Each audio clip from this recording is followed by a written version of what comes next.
Supercrack Estrella presenta El Monte Perdido, ciudad intraterrena y la base extraterrestre subterránea. El Monte Perdido es una localización en España, en la zona de los Pirineos aragoneses, provincia de Huesca.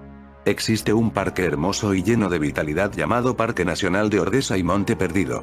En el siguiente vídeo de Supercrack Estrella, vas a encontrar interesante información sobre la ciudad intraterrena y la base extraterrestre subterránea que hay bajo todo Pirineos, desde la costa catalana hasta la Cantábrica y desde el sur de Francia hasta el norte de España. Monte Perdido es, de acuerdo a los seres extraterrestres que nos contactan, una de sus más importantes bases en Europa. Ello explica los diversos reportes de ovnis en la región. Las leyendas que hablan sobre túneles, castillos olvidados y secretos guardianes en esta montaña podrían ser una referencia a la presunta instalación extraterrestre.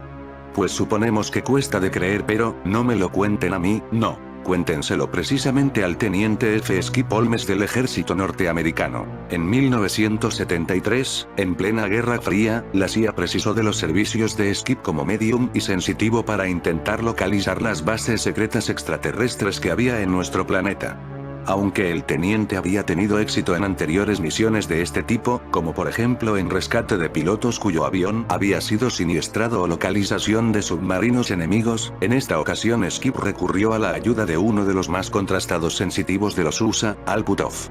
Puthoff se puso inmediatamente a trabajar, y en pocos días sus sentidos extrasensoriales habían localizado 4 bases secretas extraterrestres en el interior de la Tierra. La primera se hallaba en África, en el interior de la montaña Nyangano, la más elevada de Zimbabue. La segunda de ellas estaba oculta en el monte Siel, en el norte de Australia. La tercera de estas bases secretas se encontraba en el monte Ayers, en Alaska. La cuarta era la más importante de todas. La cuarta base secreta de las fuerzas extraterrestres se encontraba en Aragón, en el interior del Monte Perdido. Puthoff estuvo explicando con pelos y señales cómo los extraterrestres entraban y salían a su antojo con sus naves espaciales desde el interior de los Pirineos aragoneses y campaban a sus anchas. Puthoff, con su visión remota, explicó al director de la CIA cómo la base del Monte Perdido contaba con unos detectores de presencia intrusa en un perímetro de 3 kilómetros, y que estas naves estaban dotadas de algún tipo de propulsión electromagnética.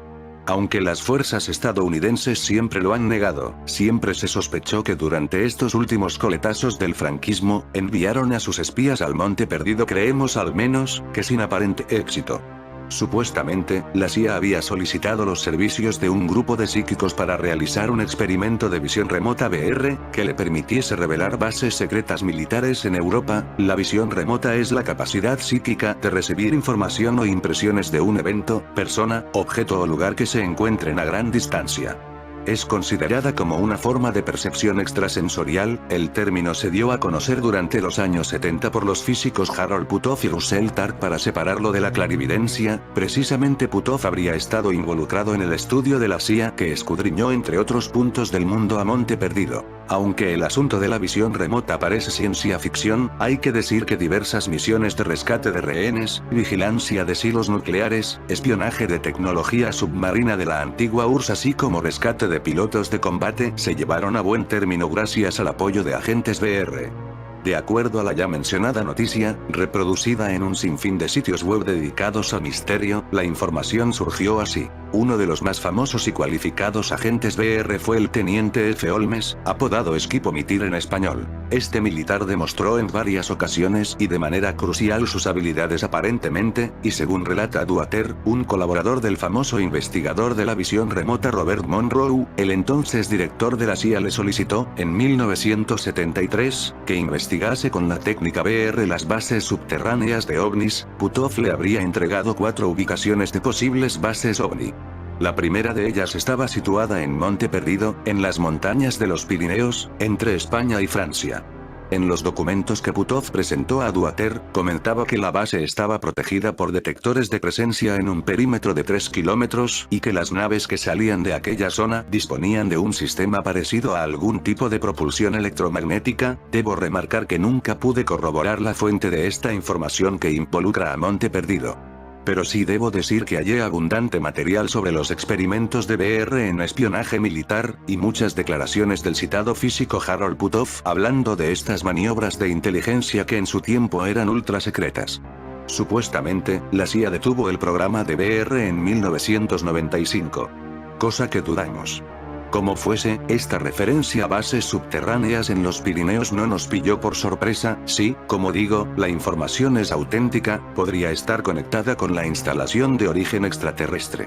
Las pinturas románicas del Pirineo catalán, en la leyenda del Santo Grial. La leyenda del Santo Grial tiene su origen en los artistas del románico que pintaron los ábsides de 8 iglesias del Pirineo catalán, entre ellos el mundialmente famoso Pantocràtor de San Clemente de Taúl, que se conserva en el Museo Nacional de Arte de Cataluña. Del Santo Grial a las Huixas de Villanúa. Y es que la Jasetanía junta varios de los puntos clave de la ruta que el supuesto Santo Grial realizó por nuestro país hasta acabar en la Catedral de Valencia, según los estudios publicados en 1960 por el profesor de la Universidad de Zaragoza Antonio Beltrán Martínez, máximo referente en la materia hasta su muerte en 2006, el cáliz llegó a Aragón procedente de Roma en el año 258, para después recorrer desde Huesca varios monasterios a partir del siglo VIII, buscando esconder tan valiosa pieza de la invasión musulmana, alojándose en San Juan de la Peña durante más de 2 siglos.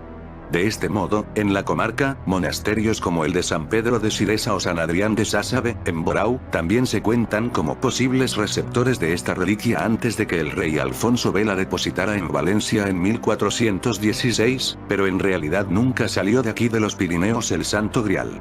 Por esta razón están aquí las bases extraterrestres, cuidando que nunca pueda caer en manos humanas, la tienen secuestrada. A veces la gente extraviada no se encuentra nunca, y es ahí cuando el misterio se hace más grande, a veces dando pie a teorías como las de abducciones extraterrestres, viajes en el tiempo o teleportación a otras dimensiones. Asimismo, tenemos las líneas Ley, unas misteriosas alineaciones de energía, que se concentran en vórtices magnéticos en la mayoría de los lugares sagrados del mundo. ¿Hay algo mágico en todas estas misteriosas desapariciones? ¿A dónde van a parar los que desaparecen en un portal dimensional? ¿Al pasado? ¿Al futuro? ¿A otra dimensión o universo paralelo? ¿A otra parte de nuestro universo? En el tema de las desapariciones misteriosas, tenemos innumerables casos de desapariciones individuales de personas de las que ya no se ha sabido nada más. Pero nos vamos a centrar en desapariciones masivas, que son más difíciles de explicar de manera lógica. Durante la Guerra de Sucesión Española, en el año 1707, nada menos que 4.000 soldados del archiduque Carlos de Austria desaparecieron sin dejar rastro junto a un arroyo de los Pirineos, en un traslado aparentemente sin riesgo bélico alguno. Ellos fueron secuestrados y llevados al Monte Perdido, a la base secreta alien de demonios que hay allí, y suponemos que allí continúan en un estado de seres inmortales, trabajando para esto alien demonios del Monte Perdido. No había enemigos cerca y no quedaron cadáveres ni enseres militares, es decir, ninguna huella, el ejército no llegó a su destino y jamás volvió a saberse de él. Es el primer caso de pérdida de un ejército que se conoce, sin que esto quiera decir que antes de esa época el fenómeno no se hubiera producido. El caso es extraño, mas no quedó ni un solo testigo que proporcionara alguna información, por insignificante que fuera. En teoría un portal es una puerta mágica o tecnológica que conecta dos lugares distantes, separados por el espacio-tiempo. Por lo general, se compone de dos o más puertas de enlace, con el objetivo de entrar en una puerta de enlace que sale por la otra de manera instantánea.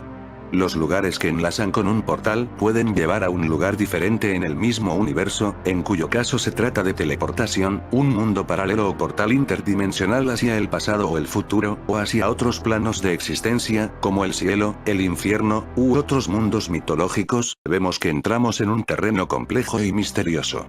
Los senderos del dragón, los caminos de la serpiente o las líneas Ley son los distintos nombres con las que son conocidas, desde tiempos prehistóricos, unas misteriosas alineaciones de energía, que se localizan en vórtices magnéticos en la mayoría de los lugares sagrados del mundo, como los círculos de piedras o monumentos megalíticos, iglesias, cementerios, edificios templarios, etc., ¿tendrán algo que ver con los portales dimensionales? ¿Habrían sido construidas con algún propósito desconocido por pueblos prehistóricos y modificadas por el tránsito acuífero de los subsuelos o de las grietas de terrenos que entran en fricción? Según John Batursdeane, en The Worship of the Serpent, el lugar en el que caía un rayo se consideraba en otro tiempo un lugar de poder, que era designado con el nombre de abismo o lugar prohibido de la serpiente.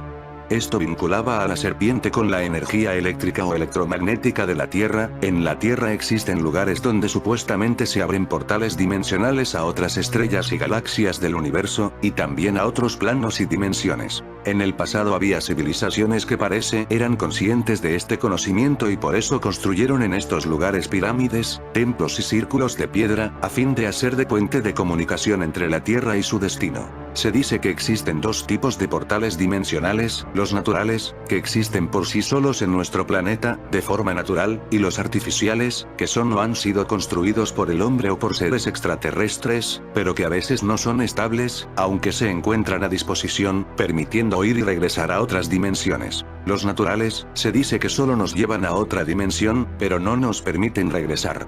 Recientemente salió la noticia de que determinadas tormentas eléctricas emiten antimateria hacia el universo. Es decir, estas tormentas, por un breve momento, se convierten en un acelerador de partículas emitiendo millones de positrones al espacio. Es lo mismo que pretenden hacer en el CERN haciendo chocar partículas a gran velocidad, para crear antimateria. Pero estas tormentas lo hacen de forma natural. La antimateria es lo opuesto a la materia, en que a cada electrón, carga negativa, le corresponde un antielectrón, carga positiva, y a cada protón, carga positiva, le corresponde un antiprotón, carga negativa. El neutrón, como es de carga neutra, no tiene opuesto pues es el resultado de la combinación de ambos. La materia y antimateria son iguales en masa y opuestas en carga. Incluso los movimientos de rotación en espiral de la materia y antimateria son opuestos, con lo cual si una galaxia tiene un movimiento rotatorio en una dirección, en algún lugar está su opuesto en dirección contraria.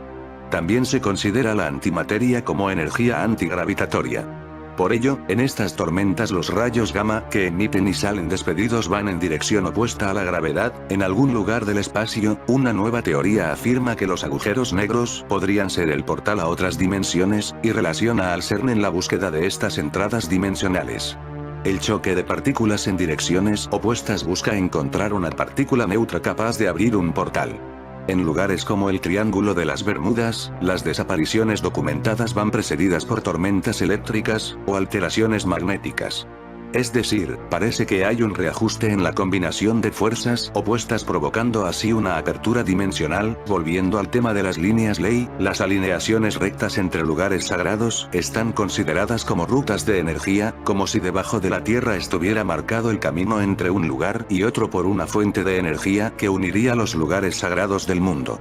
El galés Alfred Watkins, 1865-1935, anticuario, fotógrafo, arqueólogo aficionado y explorador de lugares antiguos, notó después de visitar y fotografiar varios lugares en la Gran Bretaña, que estos lugares estaban alineados por todo el Reino Unido, siendo la primera la que lleva su nombre en el condado de Herefordshire.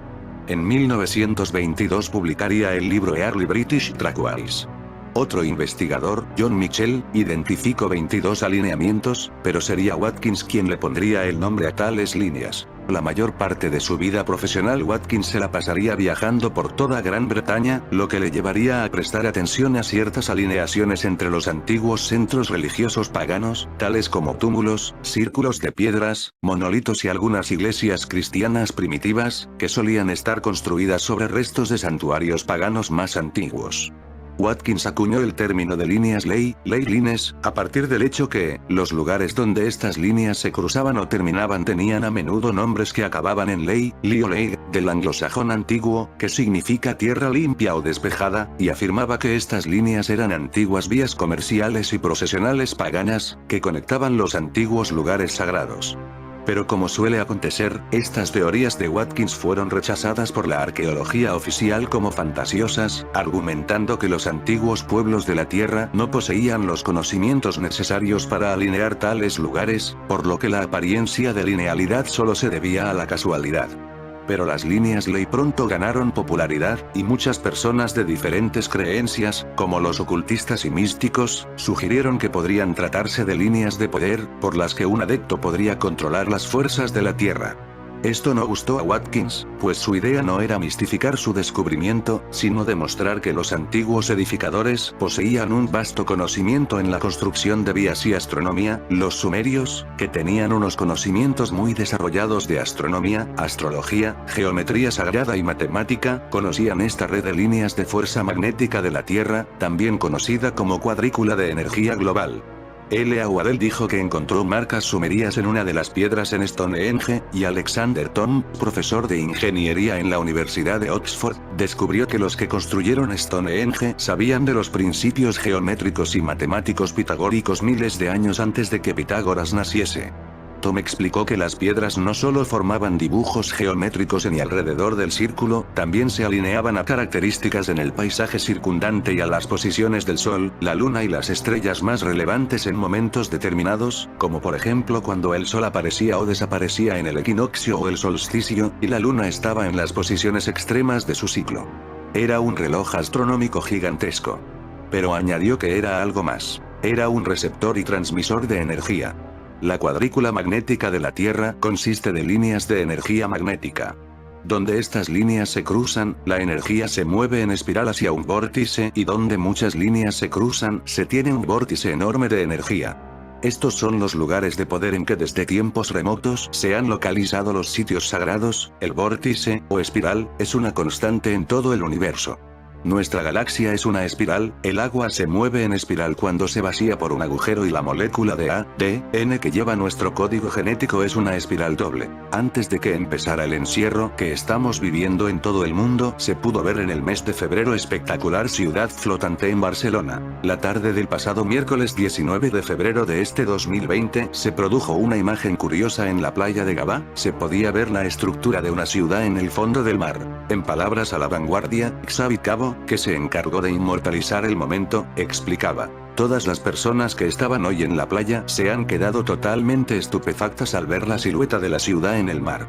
Efecto Morgano o ocultación de algo muy grande que está pasando en todo el mundo. La excusa que se está dando es que se trataba de la silueta del dique flotante Mar de Laneto, el cual ha sido remolcado fuera del puerto.